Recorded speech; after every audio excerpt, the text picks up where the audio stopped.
चिल्ला चिल्ला कर कहती है, पुकार पुकार कर कहती है कि मेरे साथ न्याय किया जाए, लेकिन आपने देखा होगा आज भी उसकी आत्मा ये कह रही है कि मेरे साथ न्याय किया जाए। ये तो अच्छा हुआ कि भाग गए, और जाने के बाद आपने देखा होगा कि आज प्रक्रिया शुरू हो गई है कि किसी भी प्रकार से उस मुलजिम को बाहर निकालने का षड्यंत्र रचा जा रहा है।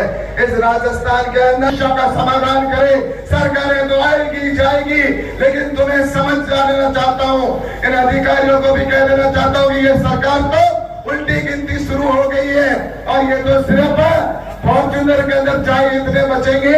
और भी बताना चाहता हूँ इन्हीं के मंत्री, इसलिए मैं आपसे कहना चाहता हूँ आज कहीं पर देखा जाए तो आज जिस तरह से बाड़मेर की घटनाएं देखे, तो बाड़मेर के अंदर दिन दहाड़े देखा जाए तो किसी व्यक्ति के द्वारा हमारी दलित बहन के साथ में जिस तरह से निर्मम हत्या हो जाती है, सकूर नाम के व्यक्ति के द्वारा जिस तरह से एक दलित बहन के साथ में दिन दहाड़े बलात्कार घटना होती है, और उसके बाद उसको ज्वलंतशील पदार्थ डालकर और उसको जिंदा जला दिया जाता है। सुन ले, मैं कह देना चाहता हूँ कि जनता की ज्यादा परीक्षा लेना ना, धैर्य की परीक्षा ना ले, और इनके कामों को बिना भेदभाव के लोगों की समस्या का समाधान करे।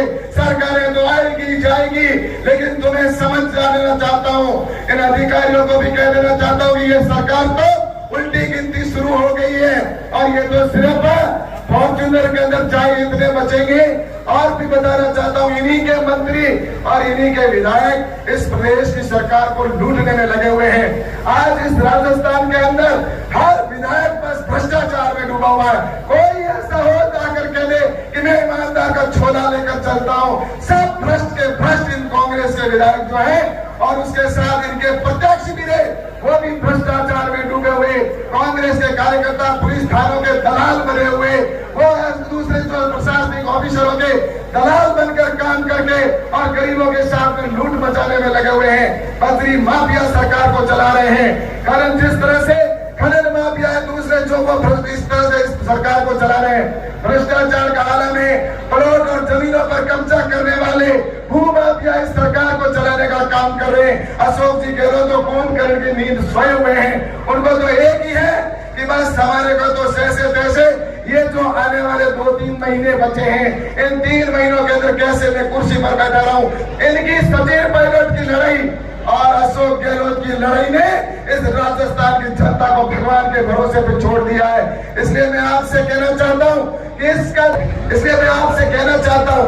आज कहीं पर देखा जाए तो आज जिस तरह से बाड़मेर की घटनाएं देखे, तो बाड़मेर के अंदर दिन दहाड़े देखा जाए तो किसी व्यक्ति के द्वारा हमारी दलित बहन के साथ में जिस तरह से निर्मम हत्या हो जाती है, सकूर नाम के व्यक्ति के द्वारा जिस तरह से एक दलित बहन के साथ में दिन दहाड़े बलात्कार घटना होती है, और उसके बाद उसको ज्वलंतशील पदार्थ डालकर और उसको जिंदा जला दिया जाता है।